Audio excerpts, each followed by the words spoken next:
what? But it'll be like 6 strings of text, and it's just so hard to keep track of. Well, and then they recruit one guy, and then they oh, it's 902 by the way.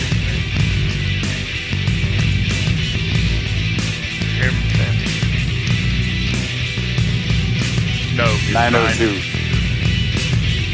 No, 902. I was like, are we doing Superstation? We're going to start at 905?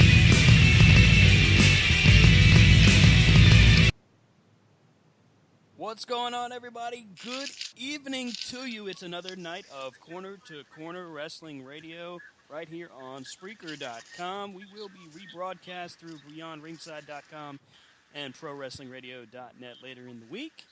Hope everybody is having a good night.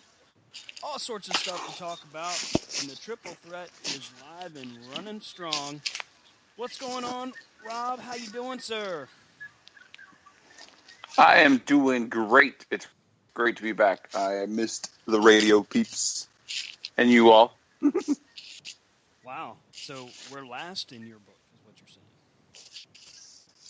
Well, I didn't want to, make it all weird as soon as we started by, I missed you guys. You know what it is, Dan? What's that? It's his new Dare buddy that he found out listens to the show. Hey, apparently he's a big dude. I'm not sure we want to tempt fate with so much. Oh, Brian, how's it going, buddy? How's your week been? It's been okay. It's been good. Good. Yours? Not. I mean, you don't ever get asked that question. Yeah, I know. Nobody ever asked me, Stan, how are you? No, I'm okay. I got my nose broke today. Got feelings too, man. My daughter decided to be funny. Like it wasn't big enough, right? Well, it's already crooked, too. It was literally enough to draw tears from my eyes. And then as she realized that she had hurt Dad, it drew tears from her eyes. Probably also because I was cursing. But I apologized to my daughter and told her I was okay and, all that. I hate those situations. That's the toughest part of being a parent is when you get mad and then you feel guilty about it. That's the toughest part. Oh, yeah. But, hey, we got a lot of stuff to talk about. We got fantasy draft stuff to talk about.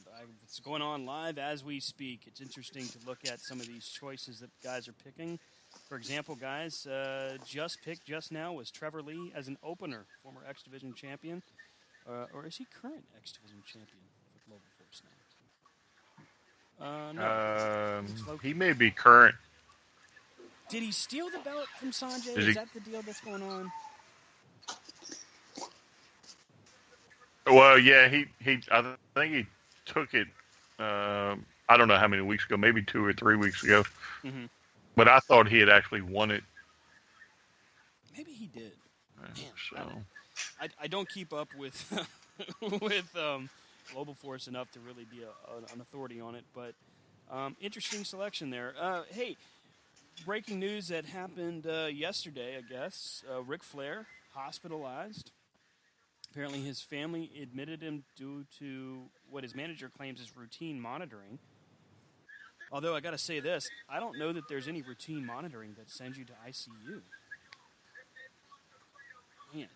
So our thoughts are with... Well, it depends on the size of the hospital. Oh, yeah? Yeah, I mean, if he's at a Charlotte-based hospital, or is he at some, small town that he did a appearance at, ICU could be the only thing they have open. Wow. I guess so. I mean, he's 68 years old. I know that he had heart issues in the past. Nothing severe, but I know that he had some health issues going on a few years ago. Wow. I hope he's okay. I mean, our thoughts go over to Flair and his family. Yes. That's going to be a sad day in wrestling history when Ric Flair... Don't say it. I know it. Don't utter the words. In more positive Ric Flair news, November 7th, is the date for the ESPN special 30 for 30 on the ESPN about Ric Flair, the limousine riding jet You flying. cut out there, Stan. Oh, well, that's 30 for what? Skype. 30 for 30. 30. I did it again. Fantastic. That's awesome. How many times can I say 30 for 30 There before you it go. only catches one or the other? That was awesome. Did it do the exact same thing? Yes. Yeah. It was like 30 I'm for... not meant to talk about Sorry, folks. My site... FCC's like, we don't want to talk about it. WWE's put the cease and desist on us. Yeah, WWE was listening to our pre-show, and they're like, why didn't we think about that? We're going to... No! Watch, in 2 weeks, there'll be a show called Corner to Corner, and it won't be us.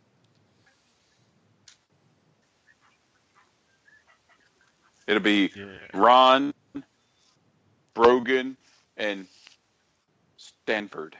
Scott Stanford.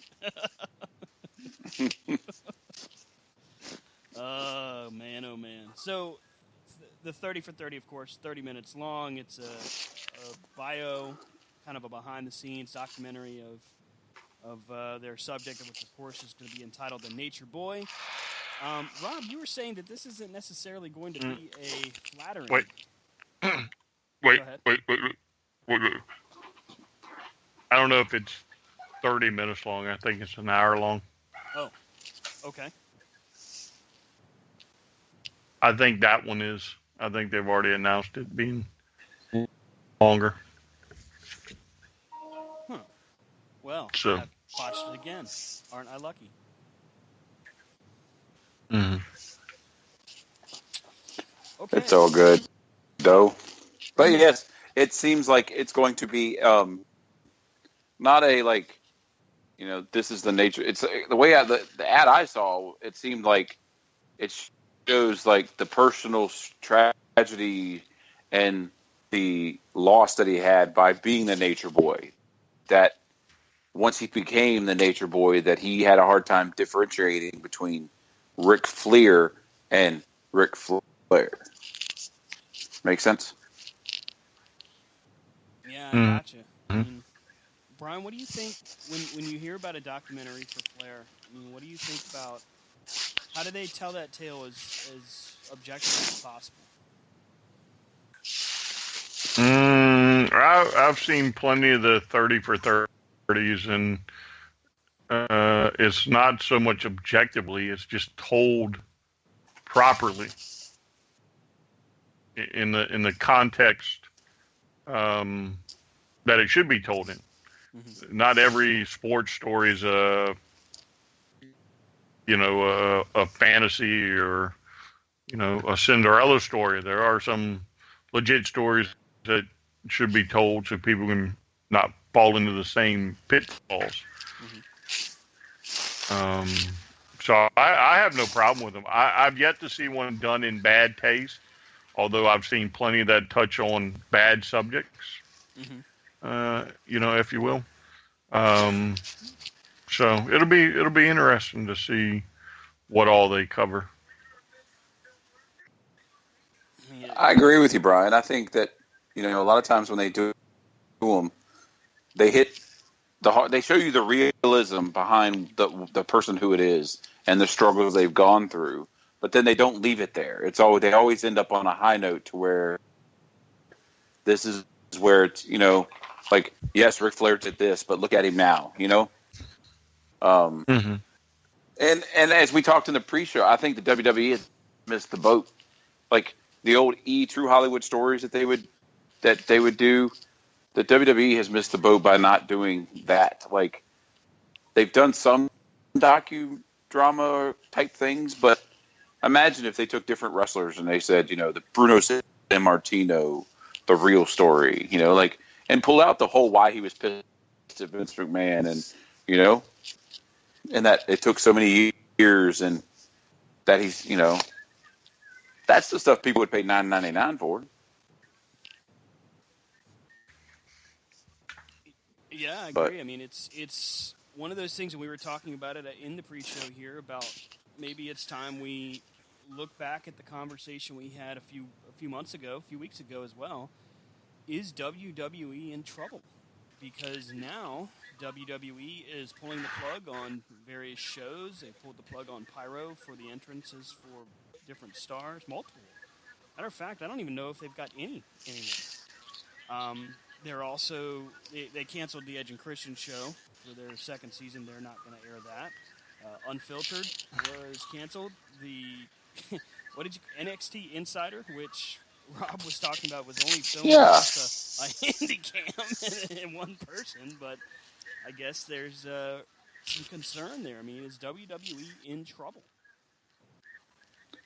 I mean, I like, just off the top of my head, another show they could do for the network is the same one that they did for YouTube, and then they stopped. But, like, who does not want to see what's inside the warehouse? Oh, yeah. You know? Like, you pick a thing and you go, like, they did one on briefcases. Show the briefcases. Like, hey, we're coming up to the Royal Rumble. Let's show stuff about the Royal Rumble. You know? Like... Oh, but I agree. Maybe the untouchable isn't so untouchable. Brian, what do you think? But I mean, is WWE losing money? Is it possible that we could be seeing a legitimate issue where WWE could be falling apart? You really want my opinion? Of course we do. I'm pretty sure I've said for the last few weeks, it's only a matter of time. It's just the way the business goes. They've been on top for since the Monday Night Wars. They have no competition. They phone it in on pay-per-views now. I mean, you'd be lucky to even get one good match on some of these pay-per-views. Mm-hmm. Literally, one good match. And now it's even transferring over to Raw and SmackDown. The whole Carmella thing. So she wins the Money in the Bank. Then the fans are in the uproars. So you got to rub it in their face again. She wins it a second time. Great, that's fantastic. Okay, we can live with it. What does she do last Tuesday night? She knocks Naomi for a loop. Literally. Gets the pin. Now, why wouldn't she immediately cash it in and win the title instead of just walking up the ramp? Anybody got an answer for that? I mean, anyway, it makes no sense anymore. Yeah. And the more New Japan is exposed to the American public, the more some of these other shows are being exposed. The WWE is just going to look like a kids program, because that's the way you treat your fans. Mm-hmm. Like we're ignorant kids who don't know no better. So there you go. You happy? You made me rant. I think our listeners live for your rant, sir. But let's take it another step. Another direction is we were talking before about how there's possibility of a rift between Vince and Triple H. Now, if you remember correctly, we had this discussion back a while back that said, one of us had said, I can't remember who it was. It was me or you, Brian, that could have said that likely one of the WWE's own demise could very well come from NXT, because we said that unbeknownst to Vince, he's funding his real a competition. Mm-hmm. And eventually you see it in all kinds of businesses and things, when the thing that's supposed to be the developmental overtakes and becomes the main product. And I think NXT, with the talent that is in NXT, NXT. Because think about who's in the Performance Center right now, and who is going to be going on NXT. I mean, you've got Adam Cole, you've got all these other guys down there. Well, I don't think Cole's there yet. But he's just waiting his turn. You know what I mean? And so if Vince and him have a disagreement and he is able to take NXT on its own, all the NXT needs is a TV deal. You know, because that's the only thing. That's the only reason that SmackDown and Raw are still on on cable is because of the advertising.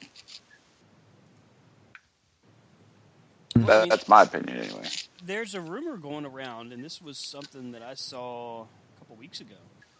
A rumor right now that WWE could be looking to basically step away from airing programming on television and going strictly to their network model, which, I mean, if you're looking at it from that perspective, that could be good and bad. It could be good because it's a situation where now if you are truly a fan of WWE, you have to put yourself in a position where you're subscribing to the network. But if you've got fans that are on the fringe that keep talking about, I'm canceling the network, that could be the nail in the coffin. They could say, you know what, I don't have to pay for your programming anymore. I'm going to go and find it somewhere else. If I'm going to drop $10 a month, $20 a month, go to FlowSlam, go to some of these newer providers, go to New Japan World. I mean, you've got a lot of different options now, and it's not like how it was. It's not WWE or TNA. It's not WWE or Ring of Honor or WCW anymore. It's WWE has truly versed the world because you've got all these different options, so many different outlets for people.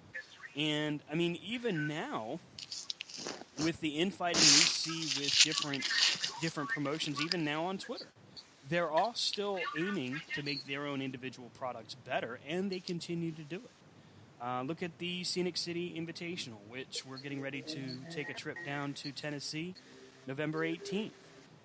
We're making a road trip, thank God, looking forward to it, but strictly off of the conversation that happens on social media and from the conversations we've had, of course, with Eddie Lane. And that's all word of mouth. WWE doesn't get that kind of chatter anymore. Brian's absolutely right. I mean, you get a pay-per-view like, let's look at Great Balls of Fire.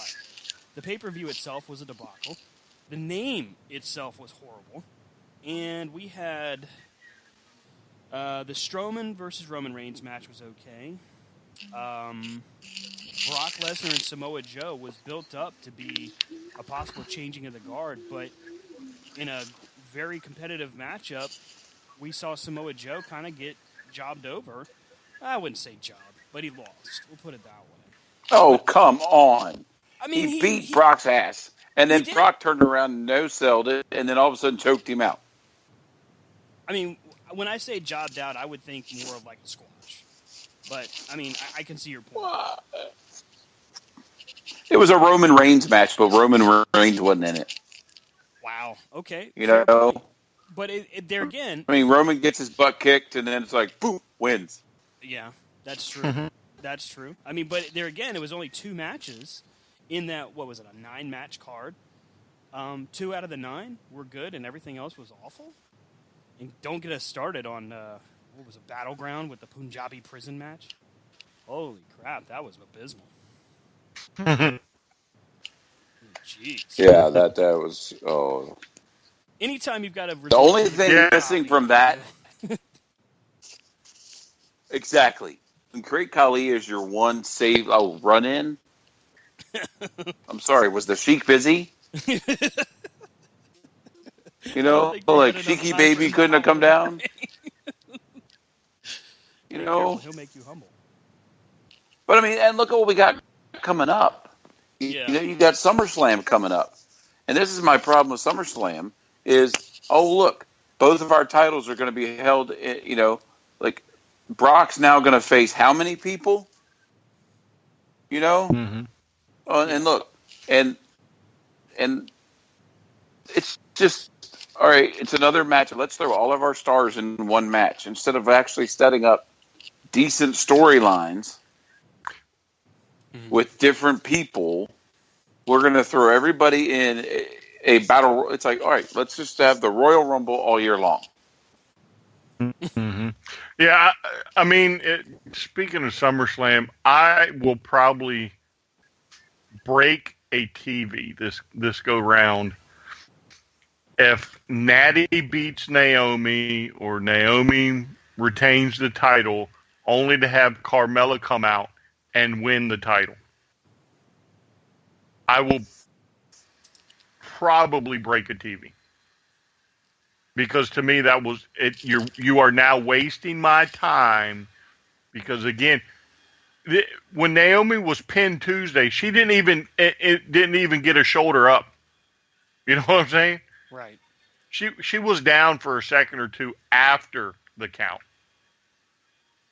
You don't have to cash it in on a pay-per-view, you nitwits. It can be done on Raw and SmackDown. Oh, and guess what? It'll make your shows that much more appealing because you never really know what'll happen. So whoever's on the booking committee again missed the boat on another one.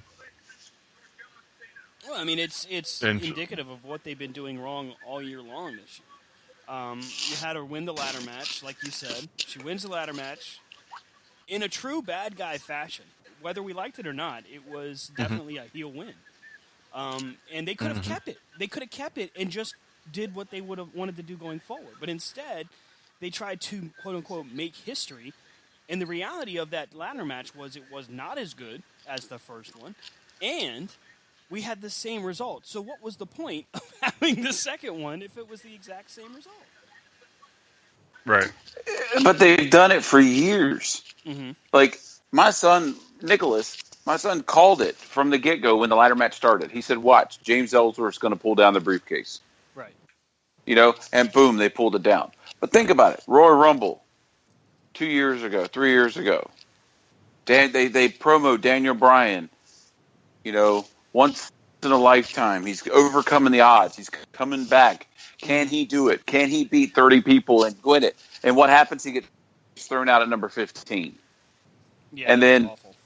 They crown Roman Reigns. Well, then everybody boo-hooed and cried and flipped tables and said they're canceling their subscriptions. So what did the WWE do? All right, you're no longer number one contender. To do what? To give it right back to him. Right, exactly. They made him face Daniel Bryan at Fastlane only for him to win it. It's like, what the heck? Right, and so here we are again. You know, you've got John Cena tiptoeing right up to that I'm going to break Ric Flair's record. Mm-hmm. But they're not going to do it, you know, with him coming out every week going, I'm not part-time, I'm full-time. I'm not part-time, I'm full-time. Oh, wait, I'm going to be gone for 3 weeks. I'm making another movie. Yeah. Just like The Undertaker saying, I'm going to dig holes and take souls. And, oh, by the way, I'm leaving. You know, like, there's no consistency. Right. It's like whoever's booking the WWE needs ADD meds. Well, you know, I forget where did I see it? What did I see this on? Somebody, and I forget exactly who, made the comment that, I think I read it off something, that the WWE, not the booking, but the writers, because they now go looking for people to write episodic TV. You know, people that have no clue what wrestling is, but they know how to write soap operas.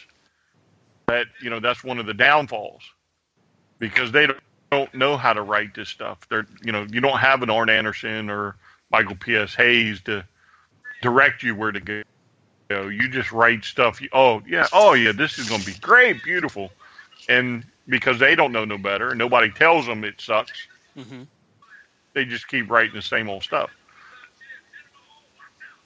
So. It's almost indicative of how now we have WWE doing what WCW did towards their later stages.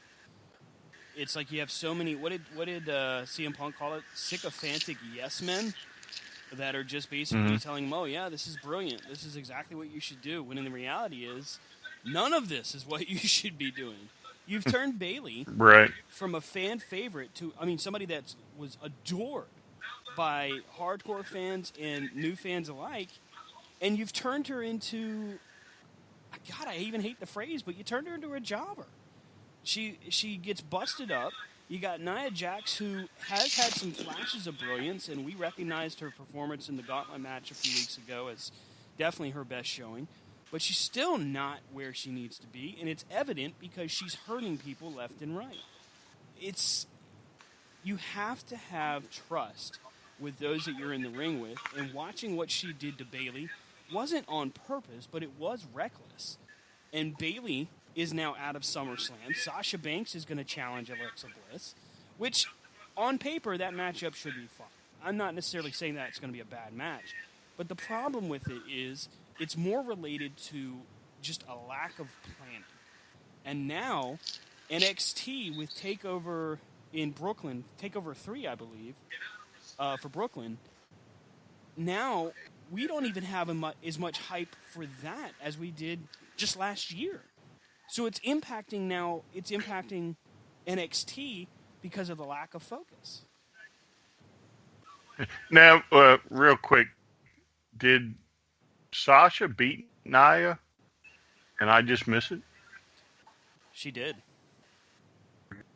Did she? Alrighty then. Apparently, it's Sasha Banks and Alexa Bliss. Maybe this Monday, is it this Monday they have to face off again? Maybe that's what's going on. Yeah, this Monday it's Nia versus Sasha. Okay. Yeah. So I jumped the gun a little bit. It's just like we've seen before. I mean, if you just take Nia and Sasha out and you put in Roman and blah blah blah or anybody, it's the same storyline. They just keep putting different people in it. And I mean, look at. I truly believe they forgot to hit reset after WrestleMania.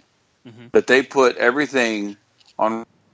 Like WrestleMania didn't feel like a WrestleMania to me. The only WrestleMania moment I had at WrestleMania was the Hardys.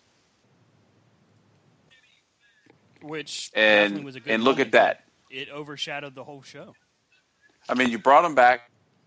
They got the belts. Bam. Then you take the belts off of them, and now what?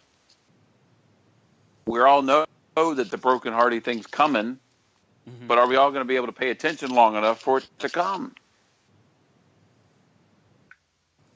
Or Fatal Finn, or whatever. Fatal Finn. Now it's not broken, Matt Hardy. It's woke, Matt Hardy. I mean, what the hell?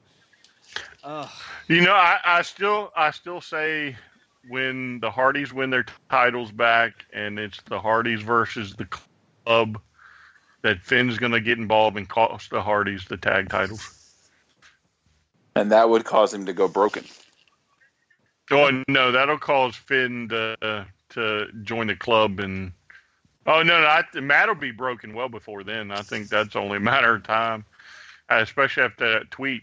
Didn't he just come out and say broken Matt and Brother Nero today or yesterday? Yeah. I know Finn Balor said, Broken Matt and Brother Nero are helping define Fatal Finn. I mean, there's these small flashes of brilliance that come from WWE, these smallest flashes of interesting story and all, and then it gets buried underneath just the mire of inadequacy. And I am Brian and I were joking earlier. I'm a pretty devout WWE fan. I have been since I was a kid.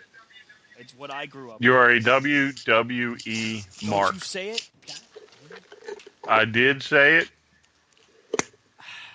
You are just a different degree from the other one. I think it's really sad to see what WWE is becoming. The other one. That's you. Rob just now Yes. picks up. I was in NWA, WCW growing up, early WWE. Right. So Yeah, but nowadays you're a WWE mark, just like Stan. Well, I mean, Look. Here's my point. Here's my point. All right, so I've been railing against the machine for some time now. I've been preaching and talking to y'all about New Japan Pro Wrestling and all that stuff for nigh on at least probably a year.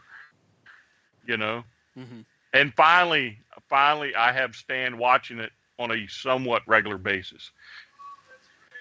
And Rob has my passcodes and stuff, but he don't watch it. No. We all have access. But we all have our separate accounts. We love you, New Japan World. We love you. Oh, no, bad man. Read my fax. Hey, listen. You are fired. Some stuff should be shared with the world. Agreed. And that's all I'm doing. Exactly. Sharing with the world. Sharing is caring. Sharing is indeed caring. Oh, gosh. Yeah, and again, it's no slight to y'all. It's no slight to y'all, the least bit. But sometimes y'all just get on this WWE kick, and it's hard to get y'all off of it. Well, I mean... Well, I think every wrestling fan goes through the WWE kick. Right. Because it's based on what you're privy to. You know, like, if you don't have, like, there are so many people out there, the only wrestling they know is WWE. There's also people, the only one they know is what comes to the local, gym. Right, but here, I'll make my point here. So, now we've talked about the WWE, and we'll touch on New Japan here in a little bit. But I know you, Rob, you were talking about something else earlier before the show for what you were watching, and that's Lucha Underground. Oh, and yeah. yet we don't really devote a minute to Lucha Underground. Now, I'm not talking about TNA or Global Force or that junk. I can do without whatever name they're going over by today, whichever one's the tax guys are going after. I can do without that. But, however, I do want to see that new tag team, the Killers from Ohio, or whatever they're called. The Killers from South Boston. No, isn't that what they were called on the indie stand? Killers from Ohio or something like that? I know that it's supposed to be the Christ brothers, and the story from them is it's supposed to be the Killers from Ohio, but yeah, I think the phrasing or the term that they've been given is OVE, Ohio versus everything. Yeah, but on the indies they were Killers. My wrestling gimmick is going to be Fat Man from Fresno. Okay. You know what? We can continue this debate here. Let's go ahead and just put some more news out there. Or Bald Man from Baltimore. Jeez. Hey, speaking of Global Stan Force... can be Loser from Locust Grove. Damn it. You know what? Nobody likes you, Rob. Okay, so let's go ahead and put some news out there, and then we'll dive back into this. I think this is a good continual conversation, but we definitely have a lot to talk about. Okay, Global Force Wrestling just apparently signed former WWE star, former Intercontinental Champion and Tag Champion, John Morrison. Johnny Mundo apparently will be making his debut in Global Force Wrestling very soon. He was forced to pull out of a Stockton Con, I guess like a Comic-Con kind of situation, based off of his contract agreement. So that is interesting there. Let's also take a look here. Also in the news, WWE United Kingdom Champion Pete Dunne was pulled from last night's Progress show due to injury. He had suffered a cut at Battle Pro Wrestling, which required 11 stitches. WWE sent a request and had him pulled from the show, and he was not able to compete, and he was not cleared for the rest of the weekend. So that's pretty serious. Where was it? Was Um, it on his forehead or something? I guess it had to have been on his forehead or above the eye. I haven't found any photos yet. I just started looking for that a little earlier, but I haven't found any real photos of the injury. If I find it, I'll be sure to put it up on Twitter for everybody. Oh, let's see here. Hey, here's a cool tidbit of news. Glow, Gorgeous Ladies of Wrestling, the Netflix series, was renewed for a second season. Hallelujah! Don't know exactly when it will be airing, but they have given the green light for season 2. Should be pretty cool. Now, is it wrong of me to say that I enjoyed Glow's writers better than the WWE's writers most of the time? Is it wrong of me to say that? No, because the writing on WWE has been just horrible, and Glow was compelling television from beginning to end. And I also think they had the right formula because it was very fast paced, and what was it, 45 minutes to an hour each show? Mm-hmm. So when it was done, you were like, I got to see that next episode. Can you remember? I dare say their wrestling was better, too. Wow. If it's me.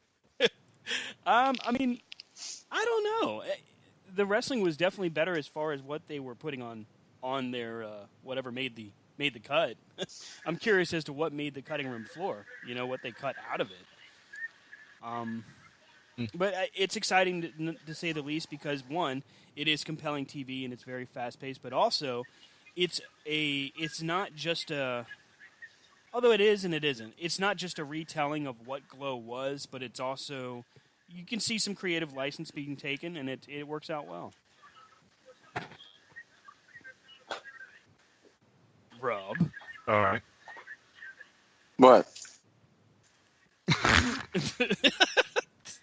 So are you Rob excited? said it doesn't have the WWE logo. He's not watched it yet. If it's not on the network, I don't know it exists. Okay. Or the fact that I only log into the network when the pay-per-view's at my house. So like, Rob, I mean, I know it's not your everyday thing, but what did you think of Glow?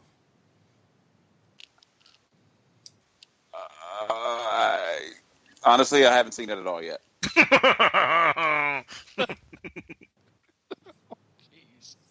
Okay, so moving on. What? I'm being honest. I mean, it's something that's I want to see it. I just haven't had time to see it. Look, all right. So for me, all jokes aside, I think it was very compelling TV. It was a very good story. Mm-hmm. You actually, some of the characters you actually, just got wrapped up in. So to me, it's a really special show, even if it's, if you take the wrestling out, it's a really good story. So how about this, guys?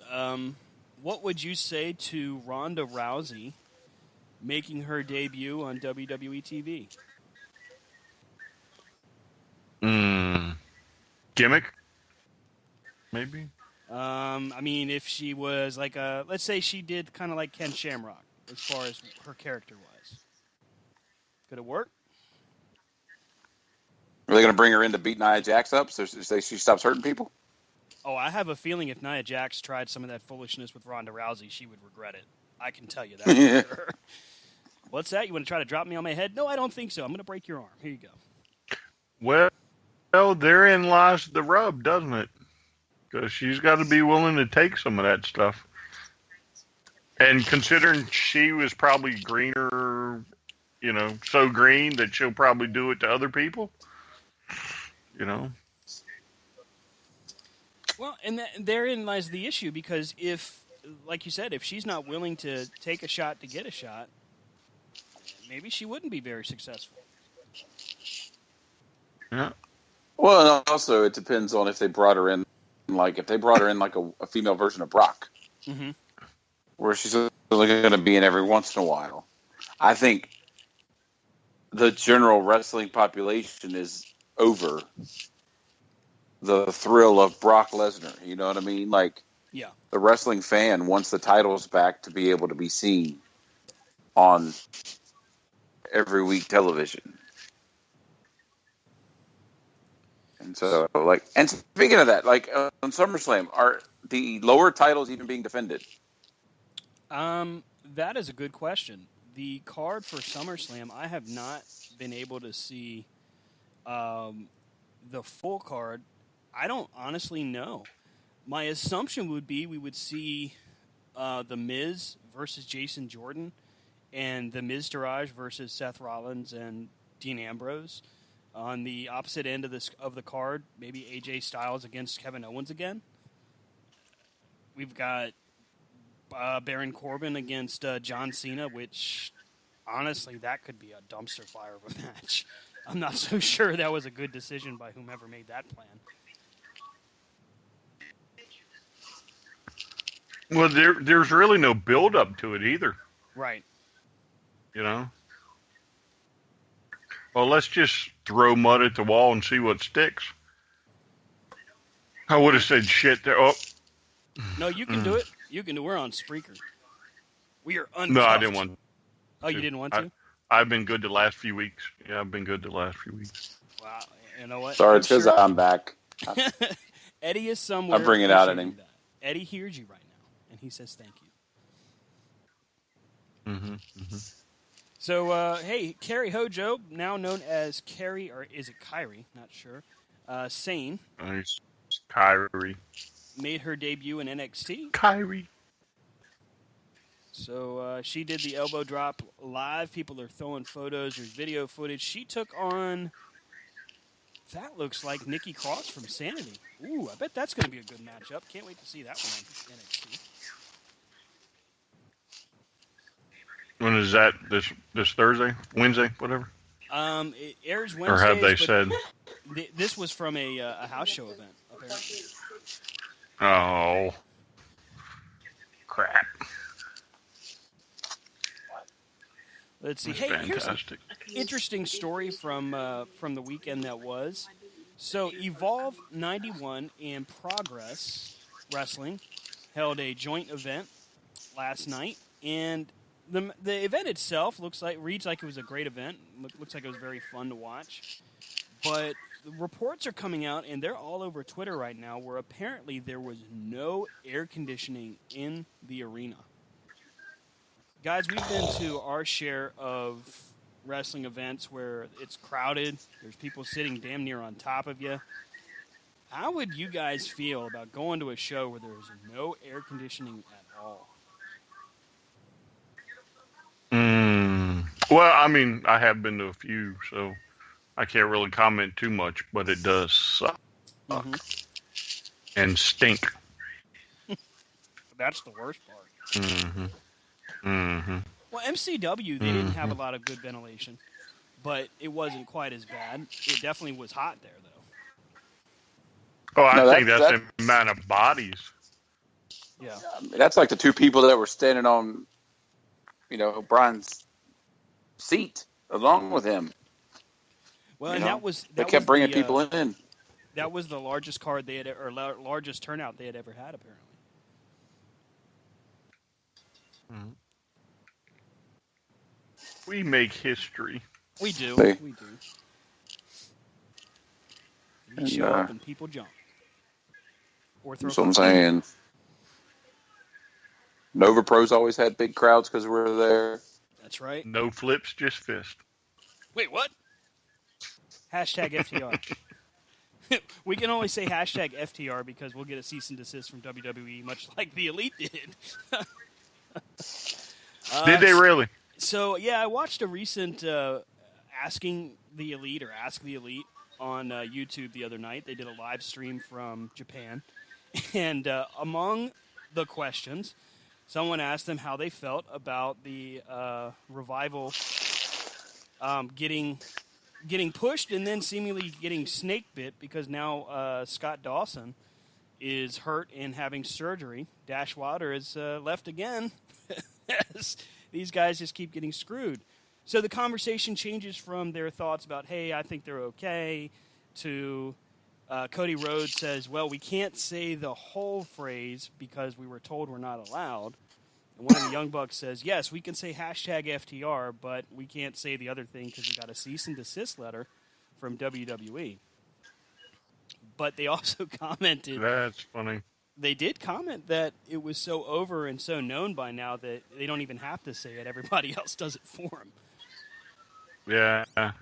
Well, now they got it on they wear it on their tights and everything else too. So there is a T-shirt, or was funny. a T-shirt on Pro Wrestling Tees that said "F the Revival," and they've had to pull them down. So if you happen to get a chance to go through eBay, that's going to be a very expensive shirt in the coming weeks. Now, you know, God, the WWE should really take notice on that. One of their better tag teams is now getting buried on social media, and it's going to be worse now that people find out that there was a cease and desist letter. But it's to me, it's funny in a way because they asked for it. You know what I'm saying? Oh yeah. And they go back and forth on Twitter. They go back and forth after each other on Twitter. I mean, the Revival is not innocent in that. You know, they go after the Young Bucks and talk trash the whole time. And I mean, even the Hardy Boys call them the Bucks of Youth, but they also call them spot monkeys and all that. And that seems to skate through. But F the Revival, hashtag FTR apparently is just too much. Well, I think even the Hardys have done the FTR. On a couple of their tweets as well. Oh yeah, because I mean, look who they're feuding with. You know, Right. The Young Bucks just served it up for them. You know.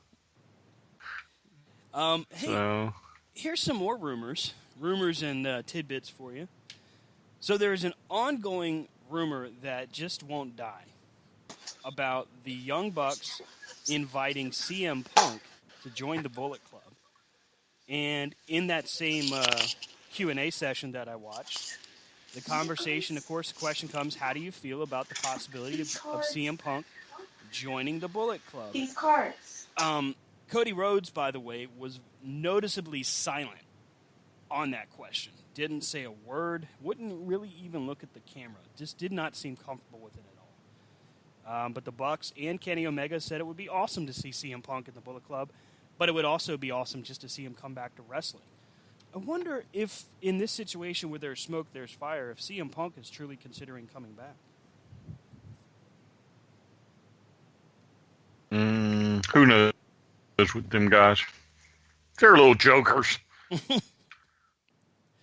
I mean, the magnitude and the popularity of CM Punk, Rob, you have to admit, that would be a huge shot in the arm for anybody that signed him. I think he would. I mean, I think, the MMA thing was he tried it, but he would be a great sign for New Japan. He could join the Bullet Club, go to New Japan, Ring of Honor, do the circuit, and then that would be just one more nail in the WWE coffin. Wow.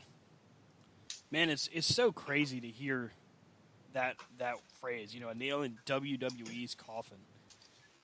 A year ago, I mean, while WWE was definitely making mistakes, I don't know that we would have ever thought that would truly come about. I mean, because you may not. Well, I mean, I think the thing, I've said is, WWE's they're not going to ever go out of business. Like, right. They are going to be around in some form, just like they did before. Like, they had to tighten the belts. And the reports we've read say that they've canceled programs, but it said that they're still making a profit. Mm-hmm. Like, WWE is still pulling a profit. It's just they're pulling their profit's not what they thought it was going to be. So, I mean, is WWE going to go out of business? No. Are they going to change? Could they lose their status as number one in wrestling? Yes. But my argument is they're asleep at the wheel. My argument is nobody probably ever thought WCW was going to go out of business. Ted Turner didn't even know it was gone until 2 years after it was sold. Yeah, but back in his heyday, I'll lay money nobody would ever thought it would have been out of business. No. So just because we think, that doesn't mean they can't. I mean, but if you think about it, if WWE even did away with live events and just went solely network, they would still make money and still be around because they own the libraries to everything. Yeah, but they don't put the libraries out now. That's one of the biggest problems. They have thousands and thousands of hours of footage, and they don't put it out. I should be able to watch WCW or NWA or ECW from episode 1 all the way to the end. Do we get that option? Nope. I saw somewhere where there was like a Fort Knox kind of situation with WWE having footage from different promotions. And all of these different promotions that they own the libraries to, all these different tapes. And it's funny to me that they have all of this information, all of this content, but, I mean, I don't know the logistics of it, but is it really that expensive to put, all of ECW on television or on the network? Is it really that expensive to put WCW Saturday Night on the network? I mean, could it possibly be that expensive to do that? It's not that expensive. It's a fact. Once they do it, then it's out there. Mm-hmm. If they give a little bit here and a little bit there, and they give you a little bit here, a little bit there, it still gets people coming back because then they can say, hey, just add it to the network. Is this era? Once it's all there, it's there, and we can all do it. But I mean, don't forget, WWE also owns stake in FloSlam. That's so true. You can't tell me there's not a little caveat in that contract when the Indie Fed, Evolve, or whatever would say, yes, put us on FloSlam. Well, then everything they put on FloSlam comes the property of FloSlam, which is owned by a conglomerate that includes WWE. So in turn, they're cutting out the middleman of buying these people's libraries. Because without, the knowledge of them getting out there, they're giving them the library. Right. So, Brian, I know that you have been on top of G1. That's been something that's been going on. You've really paid a good close attention to it. And you had an opportunity to check out the finals for, I guess this was Block B, correct? That would have been last night. Saturday morning, because they're at 2 a.m. This morning at 2 a.m. was the final match. Ah, okay. So this was for the actual title, G1 title, this morning. And that was Tetsuya Naito? Yep. And he took on versus Kenny Omega. So tell us about this match. Yes. Because you were excited when you saw this one. Oh, yeah. When Naito and Omega is almost on the same level as Okada and Omega. I mean, they just have, it's something special when they're in the ring together. And then you add the G1 title on it. It was a really good, solid start to finish type of match. There wasn't a lot of downtime. There was a lot of hard hitting maneuvers, a lot of those moments. And this match had it all. It was almost on par with Omega Okada 3. Almost. But Naito gets the win. Deserved it. I don't know how he did it. Some of the times he got dumped on his face, but he managed to get back up. So hats off to him and Omega. Omega hit the mat a couple of times also. Yeah, there was a lot of Naito did. Yeah, Naito did actually eat the ring post, and when I say eat it, I mean he ate it. So he a bad spot, whatever you want to call it, because I don't think it was planned. I think it was just a bad spot, and he fell head first in the top of the ring post, and I was looking for them to stop the match right then and there. But they didn't. They went on to put on a spectacular match. So, yeah, I mean, there were a lot of different spots that were talked about on Twitter about it. One that I was asking you about earlier, as far as a pile driver that happened early on in the matchup, and apparently folks were concerned that maybe Omega was hurt, maybe a neck injury coming out of that. I don't think so. They didn't show it. I mean, neither one of them showed any. Not to say it did happen as far as any major injuries, but neither one of them showed any slowing down or constantly grabbing one particular area. And I'm sure you'll watch it sooner or later, so you'll understand what I'm talking about. But I mean, they really went balls to the wall. There was no letting up, no quarter given. They just literally pounded each other into the dirt. But the Omega, the pile driver, just a bad spot. To me, it almost looks like Naito thought the second table was closer than what it really was, and they just kind of caught the corner of the table and went down into the guardrail. The thing I notice about New Japan with each event they put on the network, with each event that we see, whether it's on Access or whatever, it's always balls to the wall for them. These guys don't take a break. There's no pause for effect or for storyline. I mean, they do sell, don't get me wrong. There's a lot of selling that happens, but you have to be in tune to what's happening on screen, because you will miss it if you don't.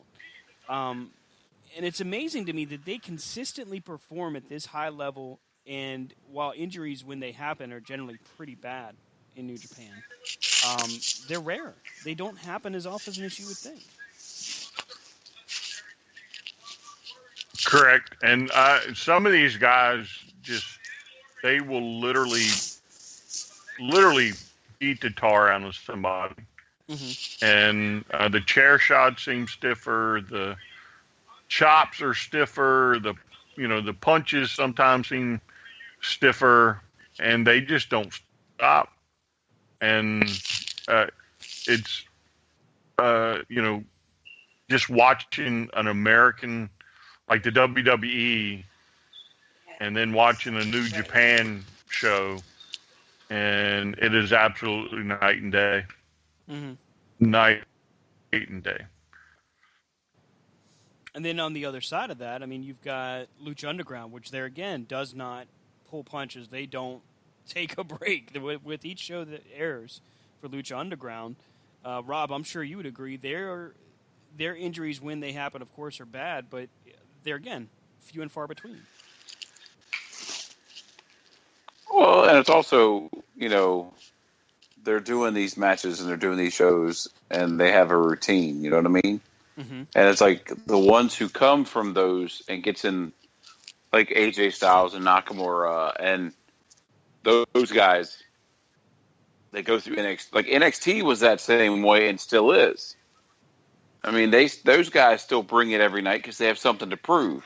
Mm-hmm. They're trying to get promoted to the main roster.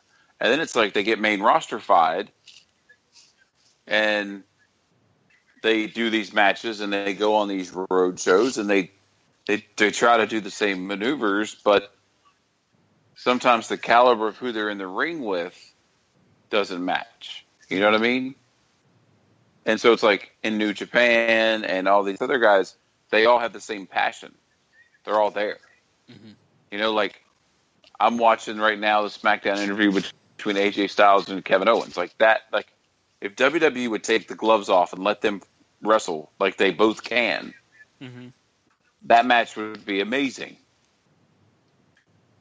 You know?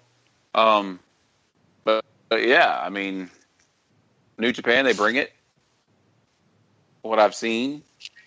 I have seen some, Brian. I have seen some. Uh, but yeah, and that may be why, since the WWE is constantly on the road, constantly touring, Mm-hmm.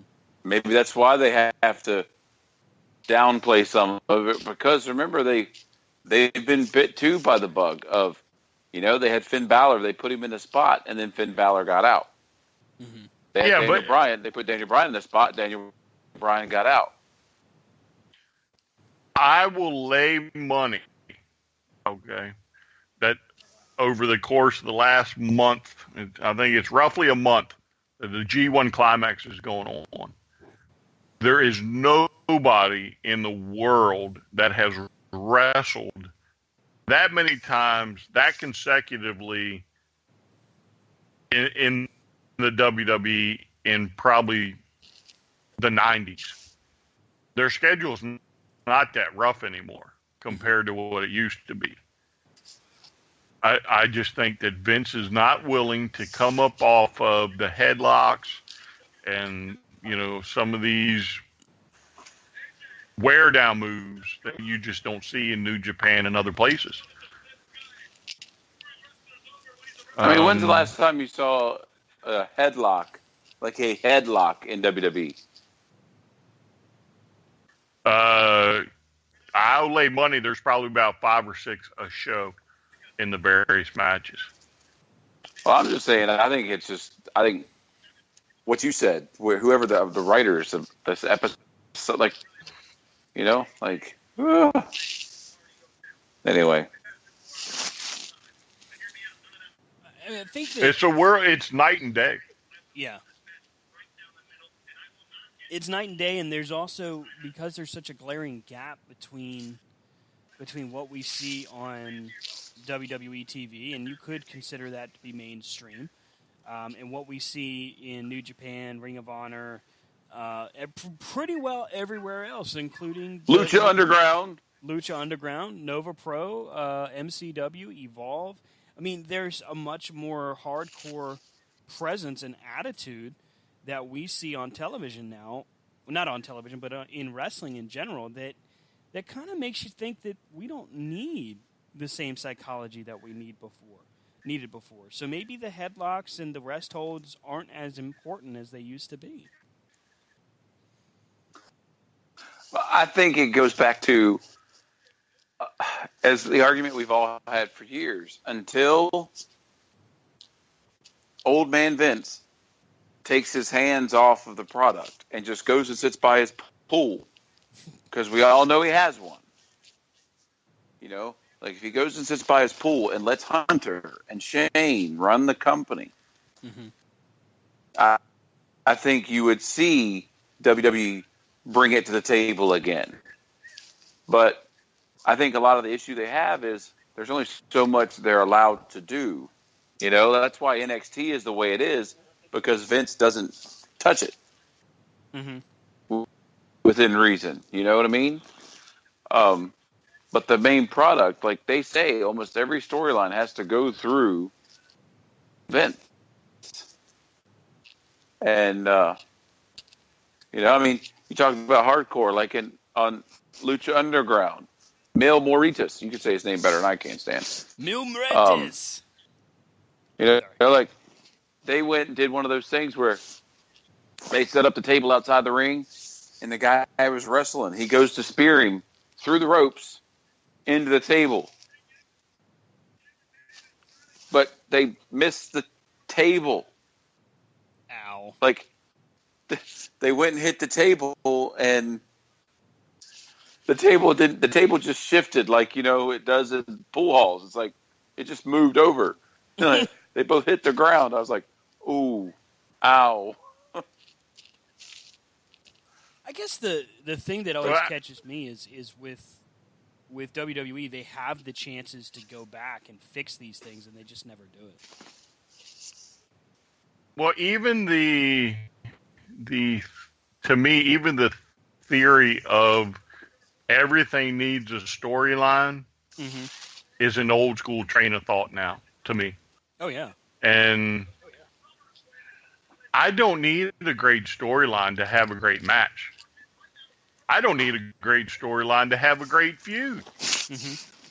All I need is two wrestlers to go out there and just wrestle. Right. Just go do what you're put on TV to do.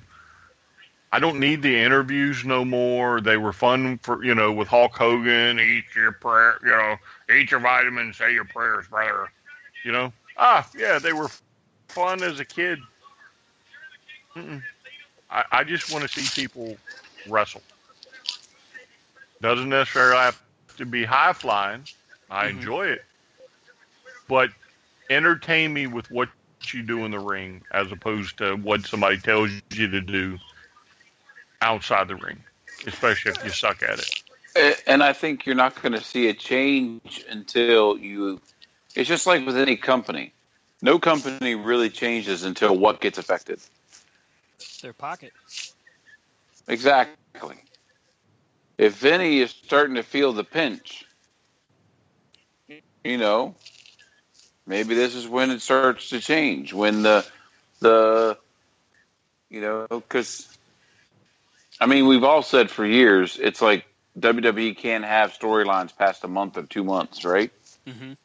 And you're starting to see storylines carry over. It's just the storylines suck to begin with, so who cares if they carry over?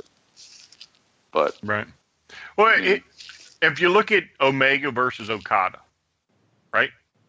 Now they have fought each other in single matches 3 times this year alone, right? And it is the biggest feud on the planet. Omega versus Okada. There's no great storyline behind it. They don't get on the interviews and talk smack about each other all that often. But they don't get out there in the ring and stare each other down for 15 minutes and get put in some type of crazy match. The typical WWE stuff. Right. And to me, that's what's wrong with the WWE. They are still playing by the 1980s, 1990s model. And if they don't change, no matter what y'all think, I think they're out of business in a few years. Well, they've definitely got people knocking on the door. Answer the text. I think there's tons of people that are knocking on the door for WWE right now to really make them wake up or make them walk away, which is alarming because it's hard to imagine. Truly, can you imagine a world without WWE?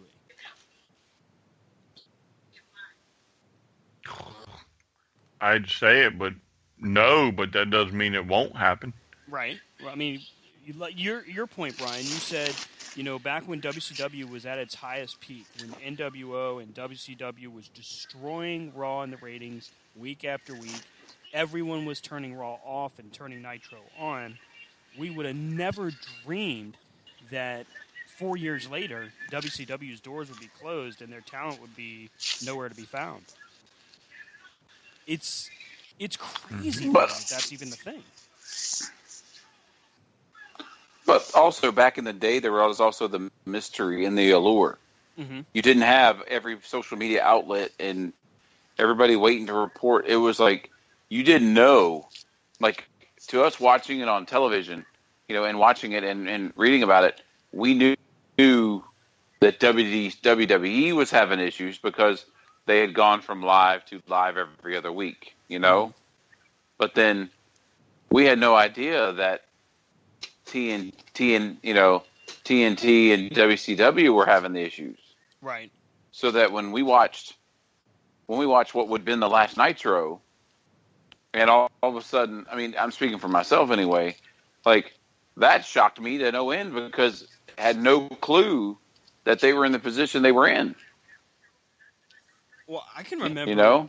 leading up to just days before the last Nitro aired, we were still reading reports that Bischoff had a group of investors ready to purchase WCW and keep going. And that was even after the rumored purchase that WCW had been bought by WWE. But nowadays, I mean, now a wrestler can't fart in a locker room and somebody's not tweeting about it. That's true. You know, like, you know, that one place that you love to go and look, you know, oh my God, wrestlers have said that they can't share a locker room with so-and-so because he ate burritos and it stunk. You know, they're now going to TNA, you know, like, and so that's just, I think, one of the issues with, you know, the thing. But I agree, if the product doesn't get better, I'll be one of the first ones in line at the WWE warehouse for the auction sale. Rob, you could make like Chris Jericho and make a play to buy the library and just close it out. You know, like I was listening to Chris Jericho's a podcast he was doing the other day, and he was talking about how some things with wrestlers. He was interviewing Cesaro and Sheamus, and how they were both pissed that they were in the angle to begin with, Cesaro and Sheamus, because they were in the best of 7 that had no reward. You know, it was just funny listening to them say the same thing. But how they were talking about merchandise, how WWE didn't want certain things that Cesaro would wear and Sheamus would wear. And then Chris Jericho brought it up and said, yeah, they brought out a whole line of scarves, and who didn't have a scarf? The one person who wears one to the ring every week. Like, WWE brought out all these scarves, but didn't bring out a Chris Jericho scarf. Right. You know, so it's like, sometimes they're just not seeing the whole thing. All right, Stan, you got some news? Yeah, it looks like we may be able to get us set up here with a guest here in just a moment. Working on just some quick logistics, but we may have some conversation about next week's event. Putting it together right now, just trying to get some particulars done. But yeah, we may have a guest joining us here in just a few moments to talk about Ultimate Championship Wrestling and their upcoming resurgence, their new show coming up on August 18th. This show is it's a small local event that's already been paid for. This was a corporate event, as was explained to me, but we're going to have an opportunity to hang out and do some interviews, talk with some of the talent, talk with some of the owners, and get a feel for what they're going to bring to the table going forward. Brian, I know that you are very familiar with Ultimate Championship Wrestling. Yes, I am. Did you intimately really involved? Brian just kayfabed us just like that. Jeez. And we're Brian just face palmed you. Back away, kid. You bother me. Jeez. I'm sorry to interrupt. He just put his finger on your lips, saying, "Proceed." Yeah.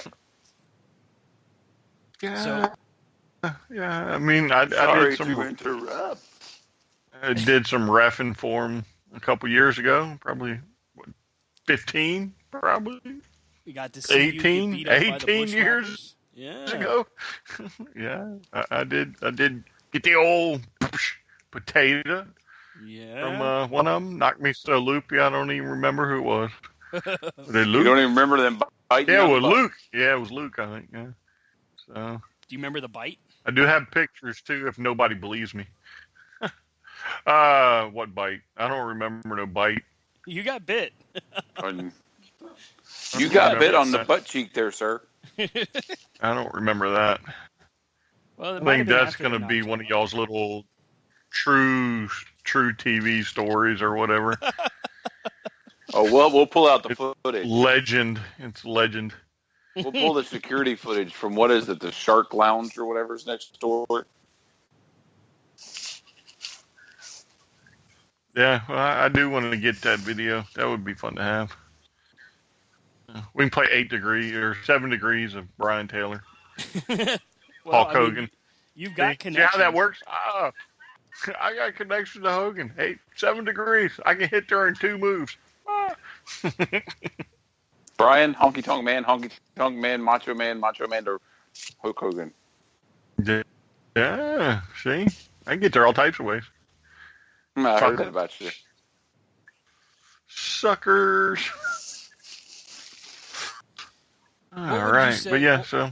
What would you say your favorite moment from Ultimate Championship Wrestling? I'm pretty sure we've just discussed that.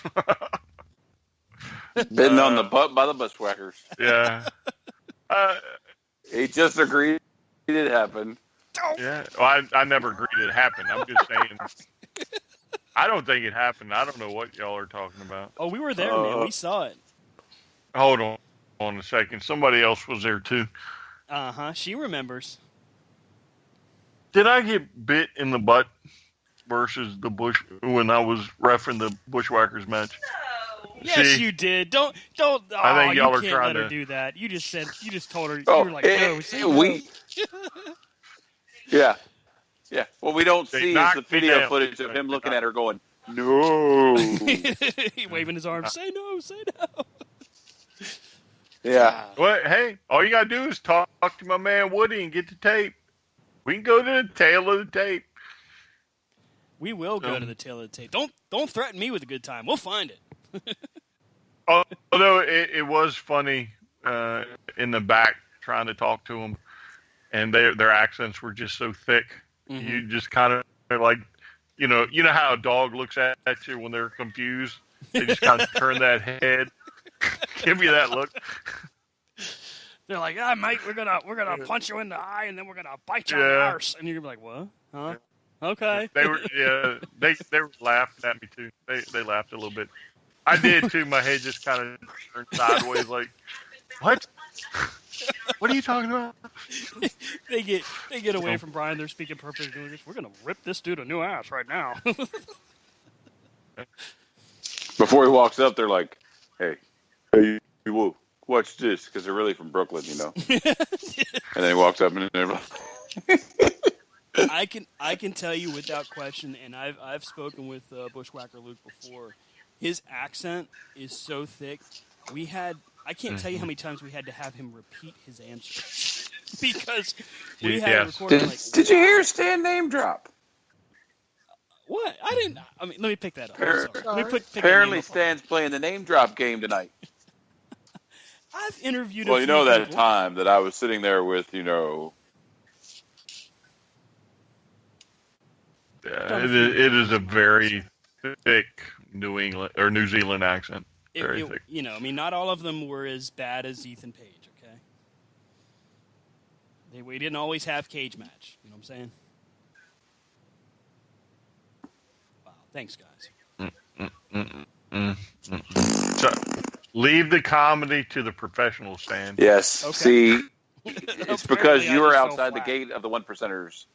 Oh, there you go with the damn one percenters. Jeez. I can't wait. I can't wait to see Eric Royal just knock Logan LaRue, blah, blah, Lash LaRue on his arse. You know what I can't wait for? What? I can't wait for us to go to Next to Nova Pro, and Brian and I are sitting with the one percenters because we've been invited to sit with the one percenters, and you're sitting over on the other side next to the trash can. That's going to be an awkward post show. So, guys, how was the show? Shut up. We can't talk to you. Yeah. I will have to say, too, that thanks go out to the Teflon Don for letting me enjoy some Twitter action, and he does have quite the collection of those little WWE figures that you like to get.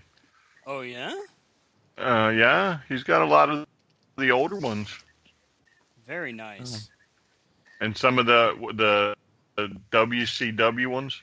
The little small LGN style figures.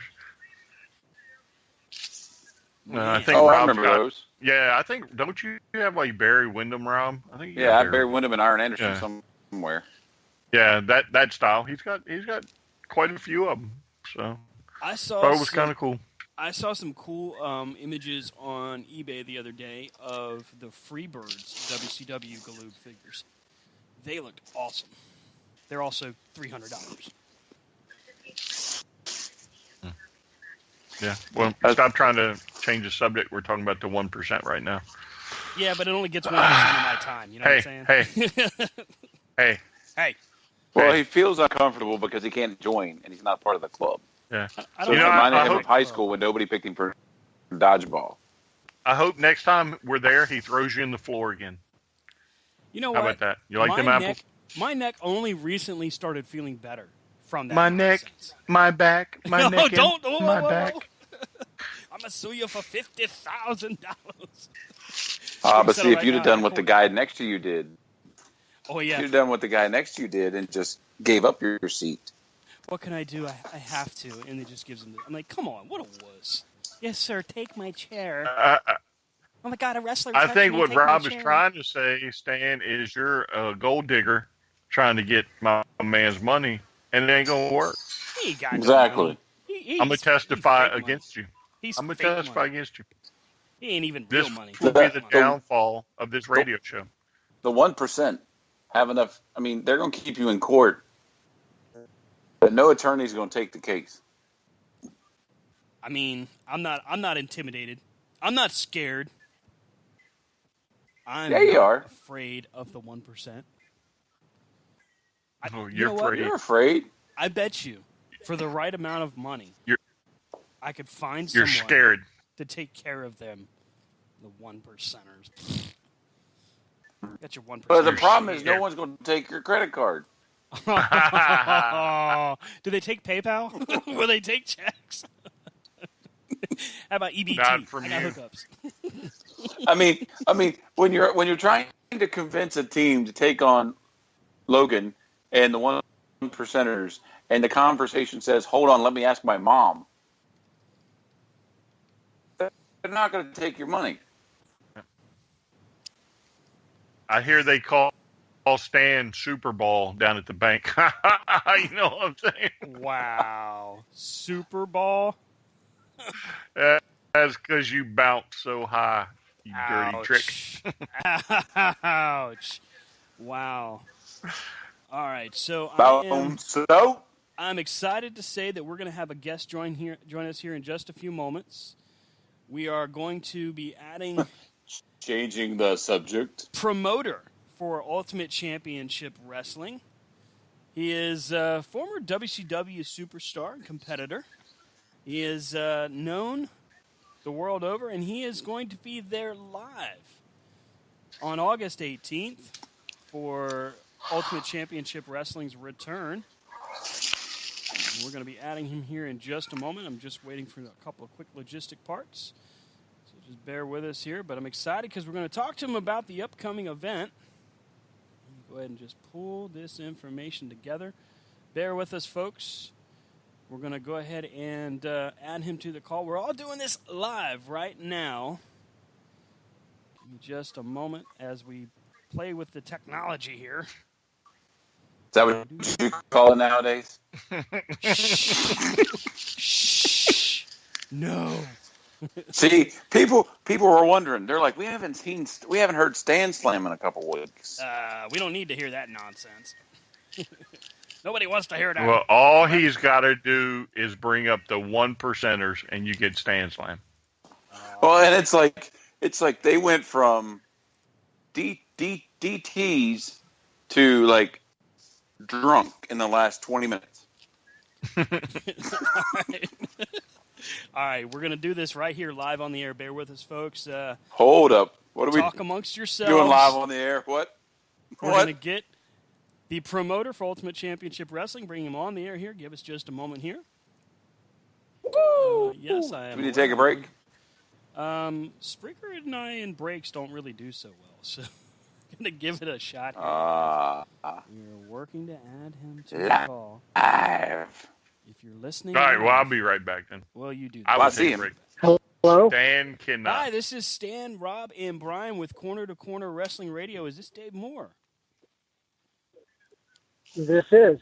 Hey, Mr. Moore, how are you this evening? I just got your information. I'm so excited to talk to you about Ultimate Championship Wrestling.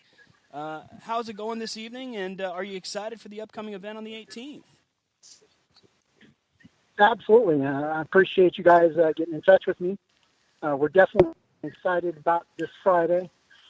UCW has been a staple in the Virginia area going back into the early 90s and had a lot of tradition and history behind it. And we're looking forward to turning the next chapter of the adventure of Ultimate Championship Wrestling and bringing Virginia wrestling the way they remember it. Hard-hitting, smash-mouth wrestling, what they want, what they've been longing for. Now let's go ahead and bring our fans up to speed here and give them kind of a little bit of your background. I know that you have seen the world over when it comes to pro wrestling. You've taken part in WCW. You've been all over the place. So let's tell the fans that maybe are not as familiar with you a little bit about yourself and where you've come from. Sure. I started in this industry back in 1988.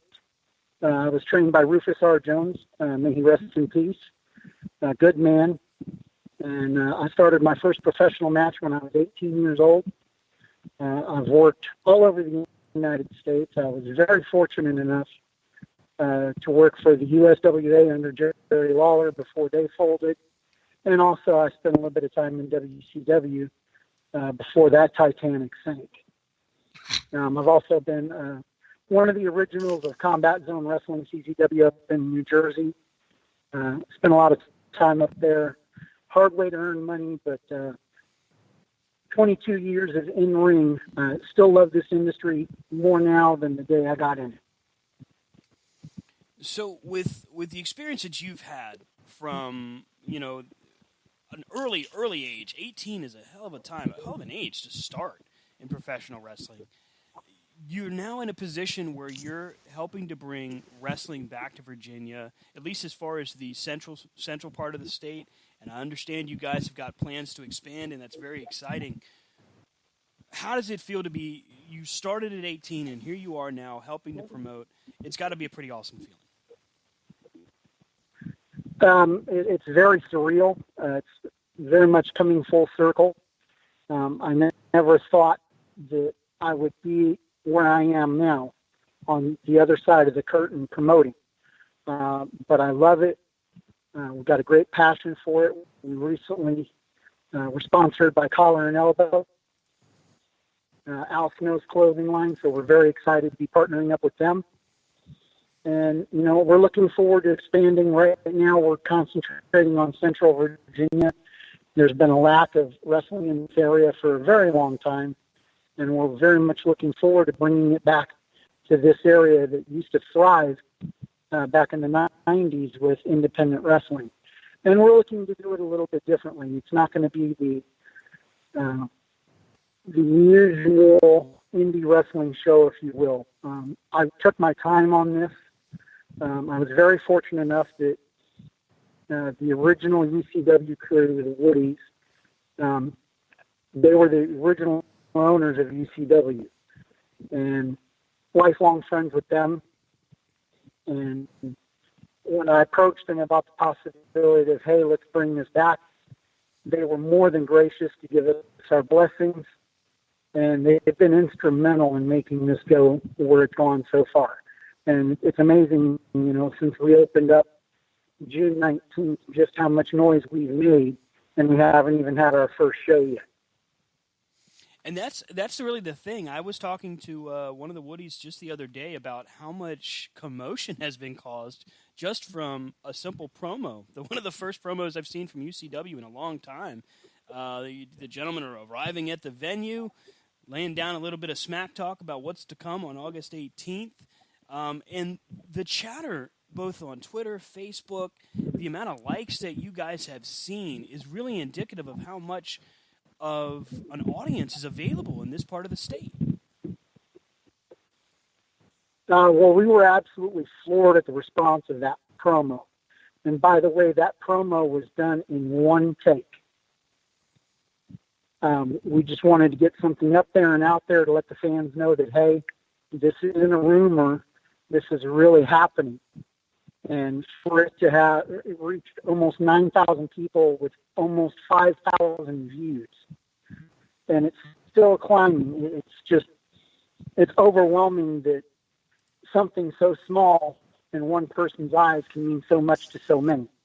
And that's a feeling that you can't get from anything else. So let's dive right into it. Ultimate Championship Wrestling making its return officially August 18th. Now, we do understand this is a private event, and there's a lot of chatter going on about it. So let's talk about the event itself. Let's talk about who's booked and who's going to be taking part. Is it my understanding that we're going to see a championship crowned that night? Well, we actually have two going up there, and I know that caused a bit of controversy with other people. Mm-hmm. But the way I look at it is fan base is fan base. And, I can't help the fact that this is a private event, and this is just the way that it unfolded. And we're very happy and proud to be a part of this. It's being held by Skydive Orange, which is Virginia's premier skydiving company. And the tag team champions, ECW, as well as the television champion, will be crowned. On the card that night, we have Mr. Big Stuff, and he will be facing Fatty McNasty. And that's, that in itself speaks volumes. Both of those guys been in the business for a very, very long time. Don't know if the ring's actually going to be able to contain them. For the tag team straps, we've got Noise Pollution, two very talented young men going up against Outlaw Inc. They're based out of North Carolina. Very, very talented groups. And for the UCW TV title, we have Ethan Cross, which I believe is a breakout star just waiting to happen. It's very few people on the independent level that can work the way that Ethan works. And the way he gets across to the crowd transcends your normal indie worker. And he'll be facing Mr. Grimm, another rough and tough guy. They had some matches down in the Richmond area that just absolutely, if you sit back, and even though I've been in the industry for 20 plus years, it made me sit back and forget everything else, and I became a fan of that match. And that's hard to do nowadays, especially with the way the industry has changed. So we're very much excited to bring workers that can do that to the forefront of Virginia wrestling again. And you've got a lot of roster members that are exciting to talk about. I mean, I noticed just the other day you guys have signed Tara Calloway to take on Tess Valentine for the Women's Championship. Yes. We're looking, that will be probably in October. We're lining up September, October, November shows now. We're very excited to have Tess Valentine and Tara Calloway aboard. It was a very good thing for UCW to be able to get those two. Tess Valentine came highly recommended from Casey Carlisle, which I'm sure a lot of the indie people know. Casey Carlisle is probably one of the best women workers out there unsigned. She works harder than most guys and hits harder than most guys. So having her thumbprint on Tess Valentine, that was impressive, to say the least. So August 18th is going to be a special night for us because we're hoping to be able to lend our support. It's local for me, so I'm excited. Local for Rob and Brian as well. Are you looking forward to just seeing the fan reaction after having UCW being gone for so long? Oh, absolutely. UCW was a tremendous run. At one point, they were running 4 and 5 shows a week, which was unheard of for most independent companies, especially ones that weren't sponsored by big corporations. And I'm excited to see this come back around and give the fans a taste of what UCW was and what it's going to be in the future. Now, of course, you've got a website up of ucwforever.com. Fans can go there and check out the roster. You can check out the managers and all the upcoming events. There's even a link there for tickets to upcoming events. I understand you've got a Facebook page, which we were able to link up to pretty quickly. But, gosh, we're not the only ones. You guys got over 3,000 people jumping in just to make sure that they're a part of it. Absolutely, and the thing that amazed me about the Facebook page is when this thing started to grow and grow organically, if you look at the number of likes versus the number of followers, we have almost as many people following that page as we do that hit the like button, which to me says something about we've struck a nerve. And I'm very excited to see where this goes. Got a lot of people out there rooting for us. We've got some that are sitting back and complaining and whining. I mean, that's all part of the territory, though. And we're just looking forward to giving the fans good, solid wrestling that they haven't seen in a long time. And we're going into venues that I think are going to create a lot more buzz as well, because I'm not, and this is no knock to anybody else, so I hope it doesn't come across that way, but I'm not going for National Guard armories, and I'm not going for bars. We're going after the bigger venues. We're going after the indoor soccer stadiums and smaller arenas, because I feel with the industry the way it is right now, this industry is absolutely booming, despite what you read on the internet of everybody complaining about how bad it is. We're living in an age now where people can actually make a living in this industry outside of working for McMahon, which is absolutely unheard of. I mean, back in the day, you go up the road, you drive 12, 14, 18 hours, and you get your bookings, and you do the best that you can with what you got. But now, the way that the social media has changed this industry as well, the new generation of workers are getting more and more bookings, which is beneficial to everybody, because the talent can get out there and perfect their craft and get themselves over and work out their persona, if you will, a lot quicker than you could back in the day. Right.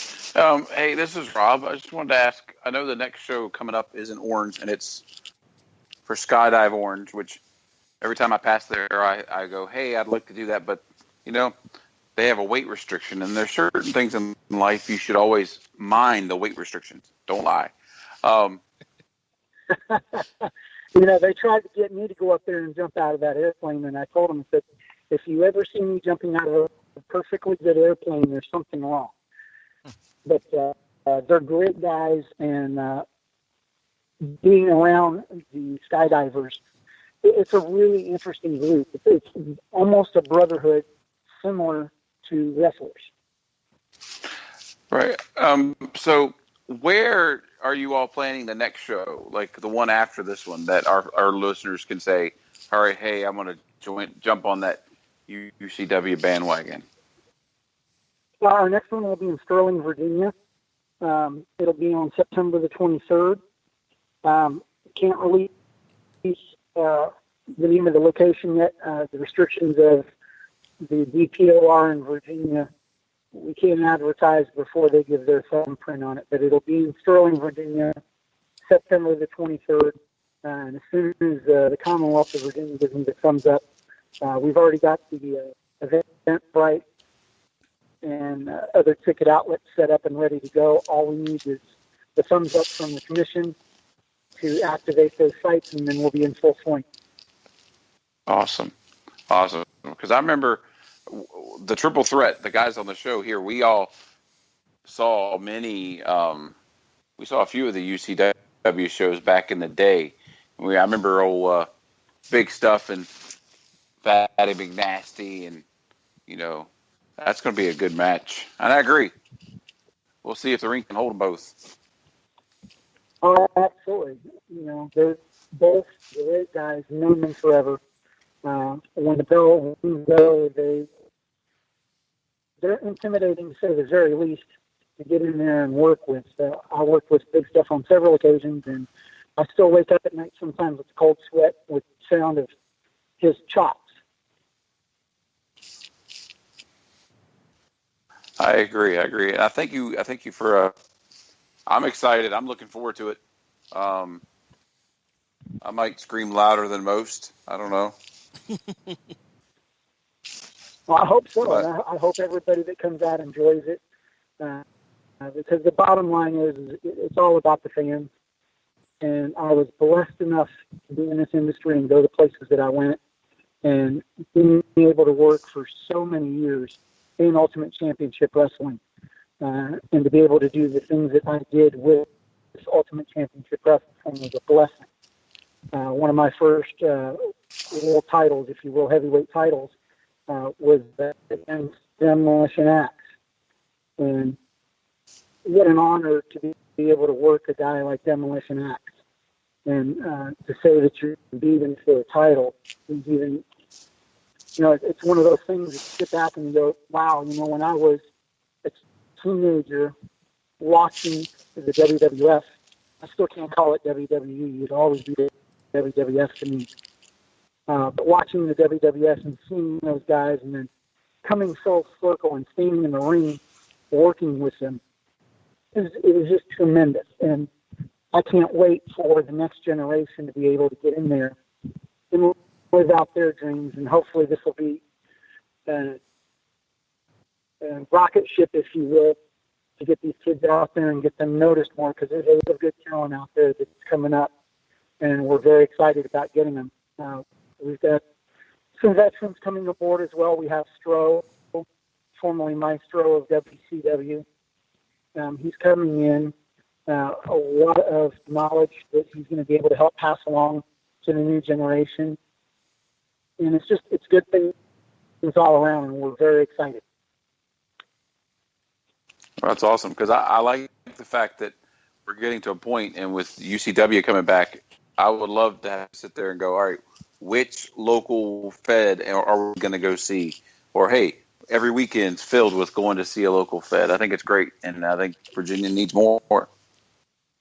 Oh, absolutely. And, the thing that befuddled me was, along with the rumble that's been going on about UCW making the comeback, some of the other federations were, it's part of the industry, it's unavoidable, but some of them get their feelings hurt that, you're up and running in their quote-unquote area.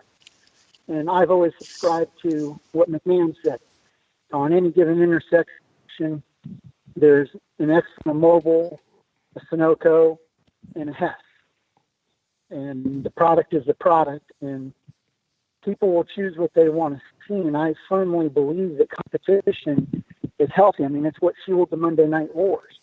And, that's why wrestling hit the lull that it did. When McMahon bought everything, there was no competition. There was nothing for people to look at and go, oh, I want to watch that. And that's why the indies are booming now. And it's a wonderful time to be in this industry.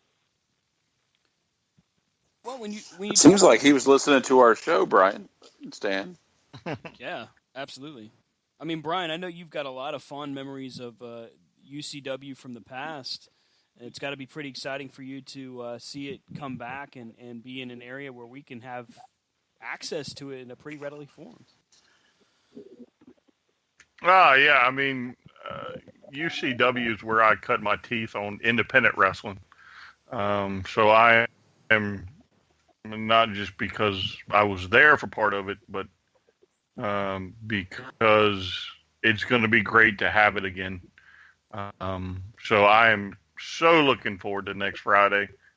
Hopefully, I will get a chance to shake your hand and properly give you a welcome back to the business. Oh, So absolutely. I look forward to it, and I'd love to sit down and talk with you guys some more. And you guys are always welcome at our shows. Anytime you want to come, just let me know, and I'll make sure that everything is in place for you guys to get in. Well, that's awesome, man. We appreciate that. Have car will travel, have access will be there. Absolutely. And we will make sure that everybody knows about your show. We do like to live tweet during the events and then, just blast the airwaves when it's done. So we will do our part to push Ultimate forward. Well, I appreciate that. We're also we're in negotiations right now with Fight TV. The September 23rd will be filmed, and we're very excited about getting our product on Fight TV. They've got a lot of very good wrestling on Fight TV, and we'll be very proud to get our product out there on Fight TV as well. Well, I know that I can speak for my cohorts here and tell you that Corner to Corner would love to lend a hand in any way, shape, or form to assist, whether it's interviewing any of the awesome talent you guys have or doing whatever we can, even if it's maybe even attempting to help get in and do what we can to help the show be more successful. It's exciting, man. It really is. You mentioned Fight TV as far as future plans. I think that's cool. What, if any, do you guys have any kind of plans as far as maybe training up-and-comers? Yes. Going forward, once we hit the ground and we get going, we are going to be opening up an academy here in Central Virginia, somewhere between Fredericksburg and Washington, D.C. Awesome. Our goal is to get two going, one in the south and one in the north. Oh, wow. That's a pretty impressive expectation. I know with the veteran talent that you guys have coming in, it shouldn't be a problem to making sure you've got trainers readily accessible. Yeah, one of the trainers, Ethan Cross, a wealth of knowledge in this business, and he's been going back and forth up to the Monster Factory.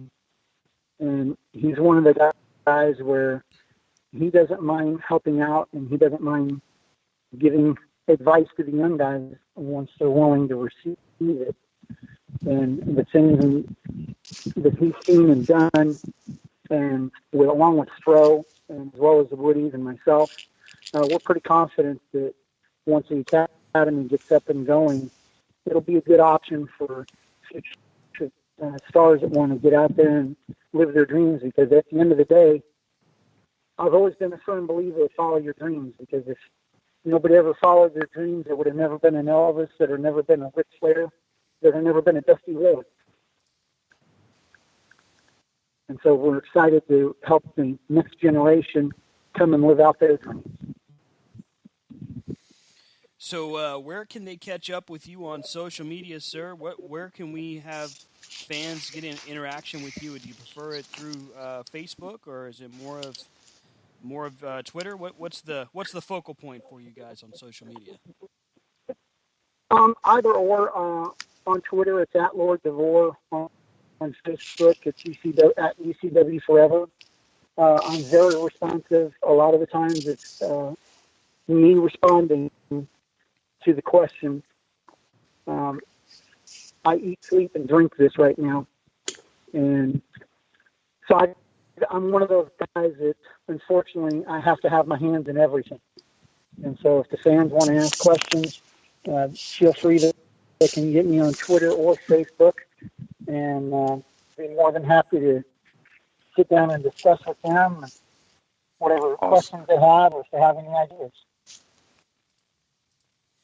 Well, I definitely That is appreciate awesome. it, man. Yeah.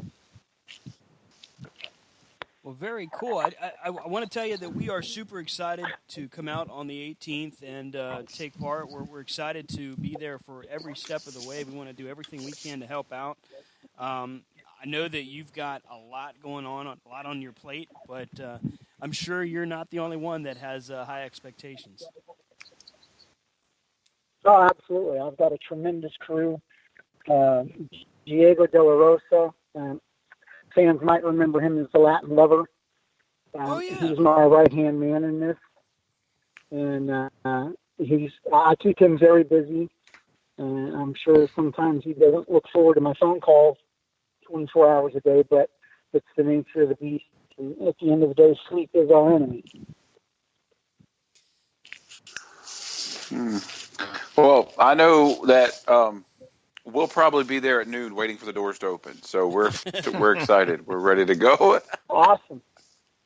I'm looking forward to this too because, they're expecting anywhere from 300 to 500 skydivers. This is a very big event for the skydiving crew. And from what I understand, these guys love to party. And so we're looking forward to not only giving the show, but interacting with the skydiving people and just having a good time afterward.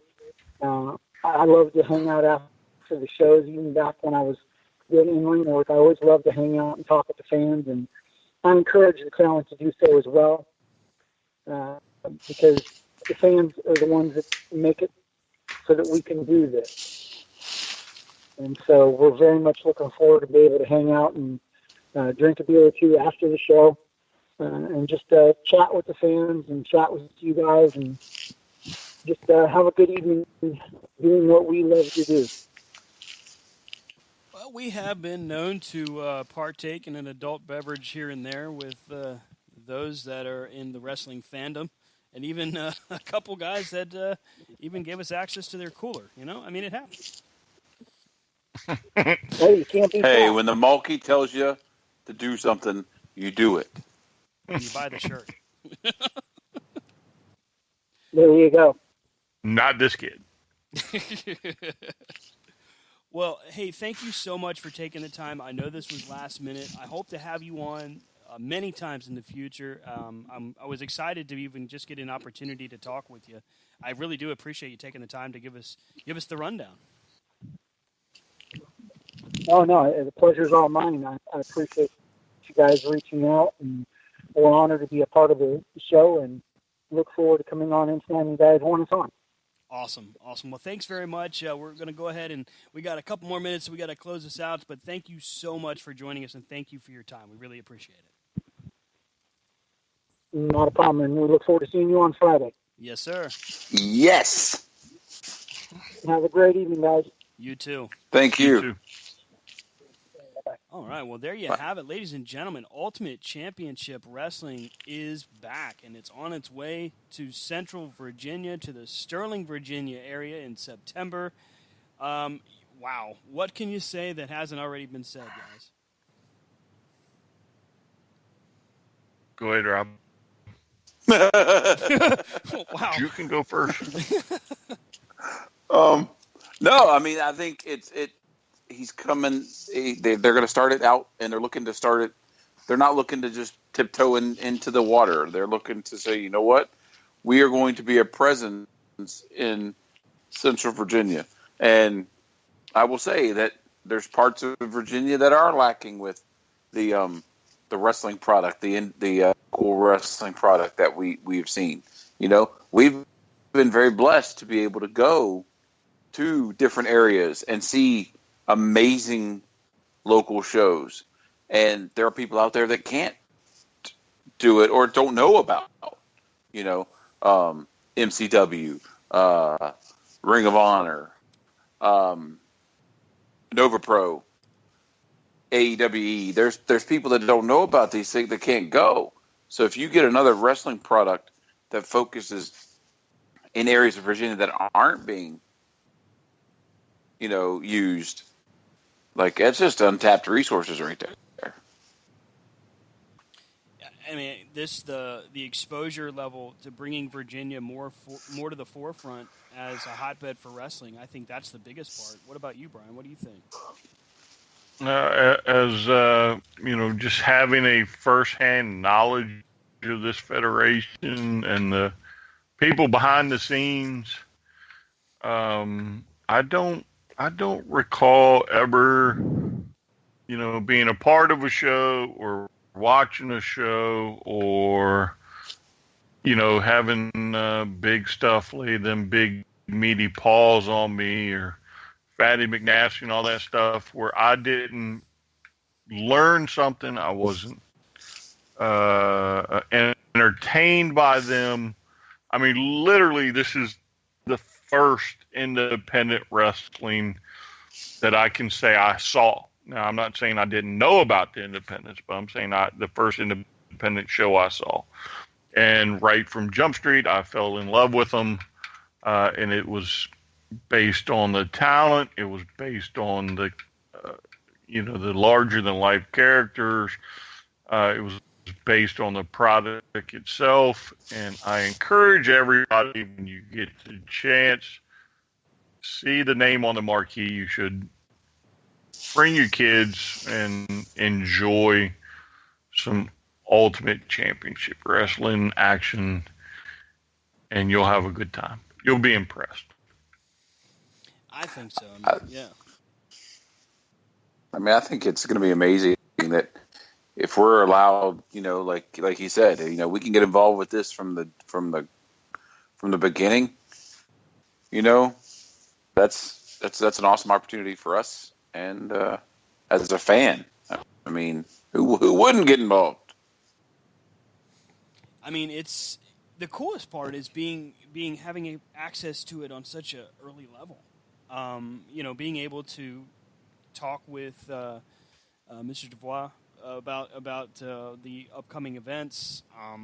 Honestly, that is super cool, and being able to do it right here live on the air is awesome. Yeah, and I'll have to say that him and the Latin Lover were just phenomenal.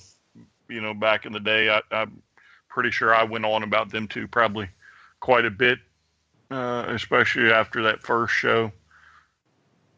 There's definitely something different about them. They are quality wrestlers to watch. Yeah, they were the mainstays for UCW at the time. Mm-hmm. Dubois was known the world over. I mean, he and I definitely apologize to our fans there. When I got the information sent over this evening, I didn't put one and one together. I didn't realize that one was actually the other. I was thinking more along the lines, all right, this is the promoter.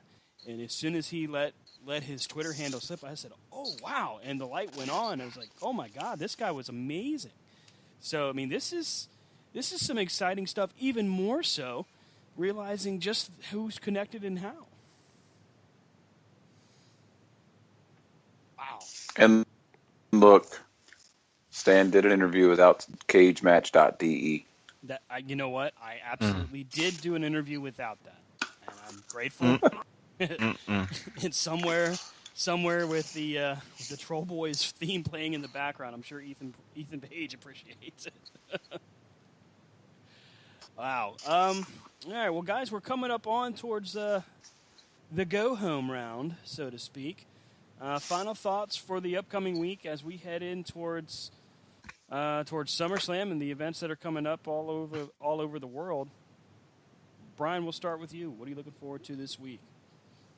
All right, so I'm going to do this real quick, and then I'm going to run because I got to go to bed. It sucks getting up and go to work. So I'm saddened by the end of the G1 Climax for 2017, but I am looking forward to next Friday. It's almost like an old friend coming back to visit you. Yeah, and I'm out. I'm pumped. Brian can be found on Take Twitter care at of the rest. STRCP21 on the Twitter, and he's Brian Taylor on Facebook. See how I did that? That's good. See y'all later. See you, It was like, Stan, finish my business. I got to go. Hit my music. Yeah. Rob, what are you looking forward to this week? Sit down. Um, well, this is a wrestling weekend. You think about it. Yes, We've got UCW Friday night. We've got NXT Takeover Saturday. SummerSlam on Sunday. Yep. So I mean, it's a great weekend, and by the talks we've had, most likely UCW will be the highlight of the weekend. You know, I can't disagree. I You really can't. know, like, and so, but he was right. You know, what he was saying was right. You know, like, there's that desire for people to get out, and what better way to get names and your federation out there by getting FloSlam Fight TV right off the bat. Yeah. You know what I mean? Well, he's definitely got the right connections. It's great. Exactly. And he's coming at it from a business standpoint. And we shall see. It's going to be a good week. Yeah, I got to tell you, man. You can find me at Rob Hefner. You can find me at Rob Hefner on Facebook, Rob Hefner at C2C on the Twitter, and Instagram sometimes it's Acting Guy. RDHUWP, sorry. Well, I mean, it's been an awesome show. We talked about an awful lot. Having the promoter for Ultimate It's been fun. It's Wrestling. been rain. It's been time to go to work. Oh, sorry. Just think how often this show would go off the tracks if we didn't have Brian to keep us on the tracks. Would there be tracks if Brian wasn't here? You know what I mean? Like, if Brian wasn't around to keep us, like, right where we have to be, or Eddie, you and I'd be like, we'd start talking about this, and we'd end up with talking about, trees, something dumb. But anyway, I'll shut up now. Bye. Sorry. We didn't really talk about predictions for SummerSlam. It's kind of tough when the card hasn't even been finalized. So if you're curious out there, folks, it's really difficult, super difficult for us to put predictions out there when only one or two matches are out there. But real quick, Rob, I mean, hey, if you want to know predictions, you want our SummerSlam predictions, tune into our UCW post show. We'll give our predictions then. Damn right. Okay, so you can catch up with the show on Twitter at C2C Radio Show. On Facebook, Corner to Corner Show, cornertocornerwrestling.com, and cornertocornerradio@gmail.com for all your comments, gripes, complaints, and bitches. Send them on over. And then, of course, we're on Instagram. It's Corner to Corner. That's Corner, the number 2, then Corner. And, of course, you can catch up with all of our on-demand episodes. We'll be updating the website very soon as well. But the on-demand episodes are on Spreaker.com, user Corner to Corner. So your Corner to Corner is in there in the address. There again. Yes, it is. You can you can count on a excited group of guys given the post show from Ultimate Championship Wrestling on the 18th. We will be there in attendance. My understanding is we may have an opportunity for some interviews, maybe talk to some of the combatants. And, hey, you know what? Maybe we'll even get some of the fan responses as they are coming and going as to what they thought of the return of Ultimate Championship Wrestling. I'm excited. I'm looking forward to it. Man, it's going to be a weekend full of adrenaline because we're going to have so much to do. Wow. I can be found on Twitter at Stan from Krypton, Stan Grubb on Facebook, and that, as they say, is that. Ladies and gentlemen, have a great night. We will catch up with you Friday night for the post-show edition of Ultimate Championship Wrestling. Until then, have a great night. Yay! Bye! Woo! Maybe I should change my Twitter handle to Interrupting Rob. What do you think? I don't think it's that bad, buddy. Hey, did you realize that this trip we're going on is 521 miles away?